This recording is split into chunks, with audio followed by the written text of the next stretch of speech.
खबर शामिल करते हैं म्याना गोंदल से।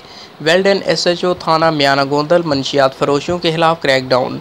डीपीओ मंडी बहाउद्दीन नासर सियाल की हदायत पर डीएसपी मलकवाल फहर बशीर ने थाना म्याना गोंदल में मंशियात फरोशियों के खिलाफ एसएचओ तारक वड़ाइच की सरबराही में टीम तश्कील दी, जिसमें मुहर्रर औरंगजेब, नायब मुहर्रर रियाज अहमद, नायब मुहर्रर कमर शहजाद गोंदल, कांस्टेबल मोहम्मद रियाज, कांस्टेबल सनाउल्लाह शामिल थे।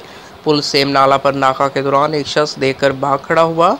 पुलिस जवानों ने पकड़ लिया। नाम व पता के मुताबिक मोहम्मद अफजल वल्द मोहम्मद असलम, कौम रांझा, साकन पिंडी रामा। चर्स बरामद 1140 ग्राम।